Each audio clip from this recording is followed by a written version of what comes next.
Onyemachi, local government area. I keep your welcome, sir. He's been accompanied by Omonye and Agodi. Everywhere Jesus. Everywhere Jesus. I gave you. I gave you. Speaker of Ojiri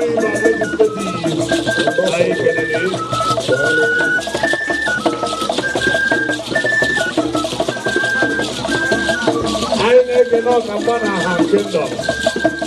Welcome, sir. Engineer Onyemachi,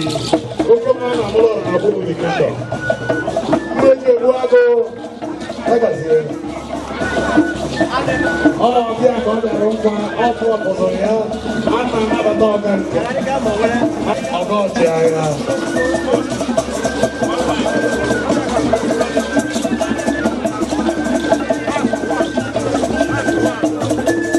Thank you.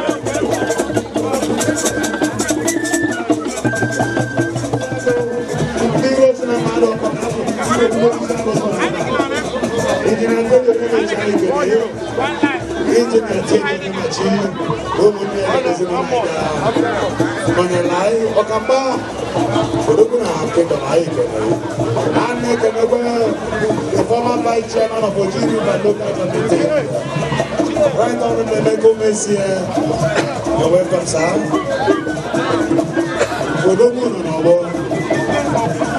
Okay, Chief Engineer Teddy Onyemachi.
The Honorable Member representing Onyemachi, the face of Onyemachi, and the President of Assembly, Honorable Host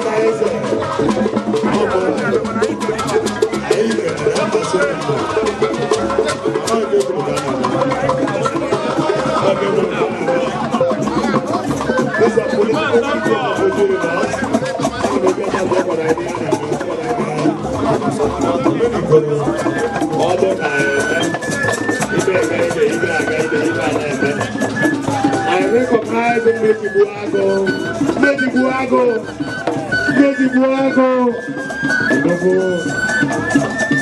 Engineer Teddy Onyemachi, Okomana Molora na Agodi Kingdom. I can see a name. Ona ekene Ibai Nobie. Ona ekene Ibai Kingdom. Okamba Kingdom. Every day Jesus. I tell you. You go feel me for legislative. And my own high chief and I can walk out there. And I can go out. Ziago on the Ogo. Here I am, the Oga is your book as a bottom. Am I right? Okay, Ziago good I can do. Thank you.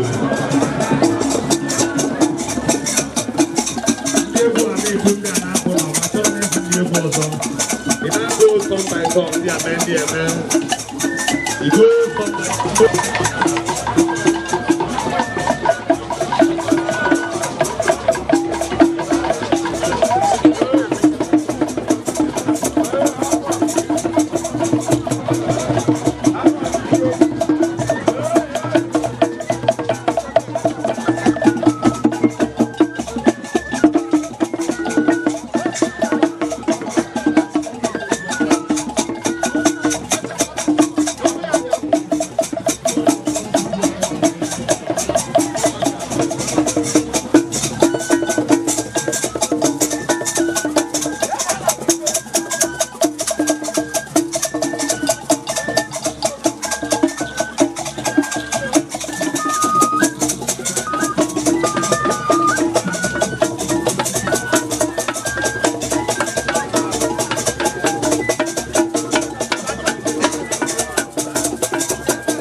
Thank you.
Agodi, outstood banker himself, the man who turned Oji River to something else as a banker. High Chief Sire, man,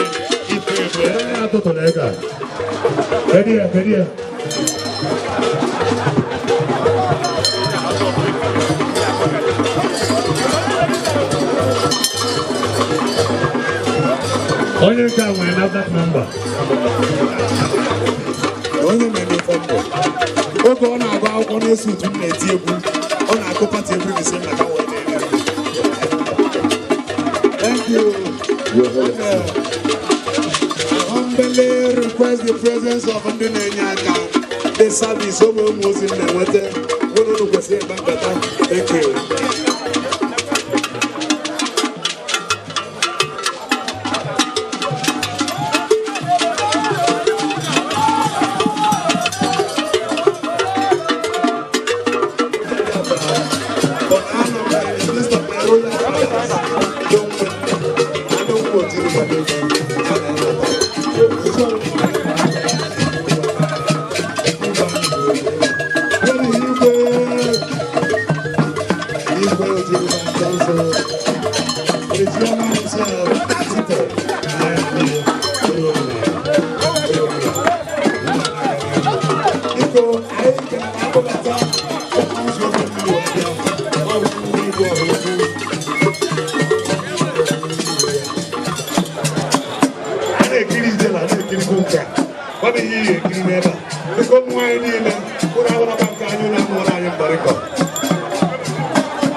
This one can arrest somebody. Cab officer, cab bag.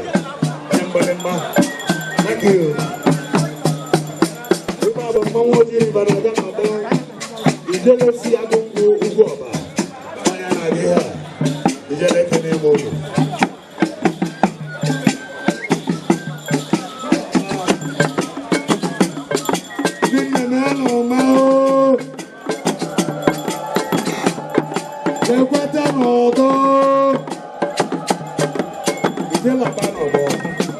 kesi ni jela abuku ugu oba otiri ba local government area Nigeria onya na abo we na gariru Honorable, right honorable, Ben Mambo, Isinkidi, one na Bunine, Odoguti Meleza no to the one day. I can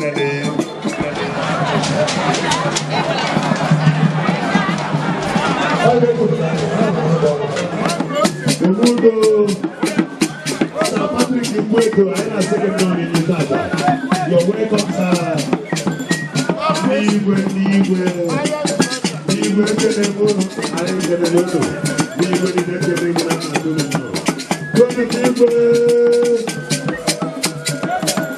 Thank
you. Special track again.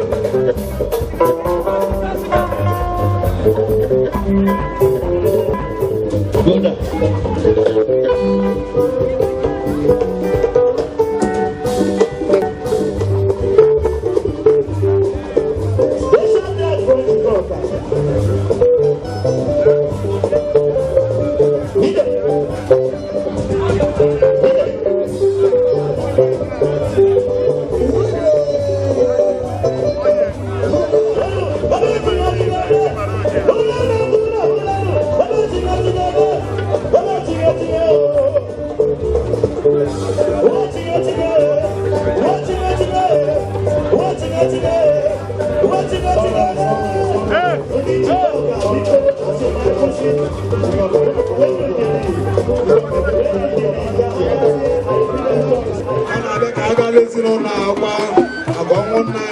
Professor Cyril Agodi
no that more. I'm not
Onye kam kene.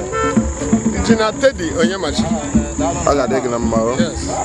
Gwara ha na eze ife jikọtara gị n'ezinụlọ na-eme mmemme tata maka anyị fụrụ ka esi wee kwado wee bịa n'ikem.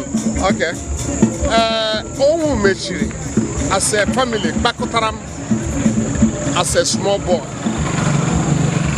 Halelele mulelele. At a time when the marala they have a lot of banyago. Mgbe Prof lo nwe ma wo oshi US Maryland ka alata okpom oshim le yan shege aga abia minyeka pata moto dey vuti from Lagos Scotland Bulati and mo le la yede 1 week 2 weeks or 1 month Allah before Allah so mula ha at a time ma hujo onwe ma say a son indeed because la Ki ko shara hubi mulejidi. Ki ko arahule lugu mulejidi. So I don't ego use madolo use ho made the sarenya jolata. So the whole family adopted me as one of them.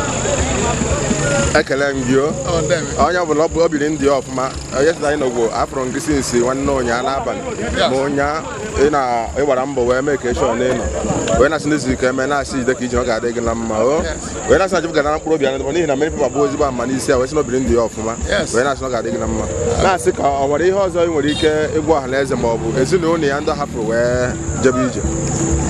Prof from akụkọ nnụrụ Prof kpara ogbe wo kpara ogbe ko batajiala ọmara akwụkwọ nya jo ụwa niile wo gụọ nuclear physics obodo ụwa niile wo mara ya shika wo sụfụta ọtụtụ ụmụ kịta ị ga be Onwumechi ha dụso only 2 amụrụ nyala Pius nwoke Dr. late mala ha abụọ amụgwo a whole lot of people to kangari gashi ndu nshi London mumu everything shi London US everything lata nwo moye mazo Onwumechi obola hado haburu that you can imagine ihe your ilekwu ayara bi hu no range his life range here han shi allo mayalo range la nyala nwanni nwoke ahụ na ụmụ mụtara deri ni no fu efresi mara halataka o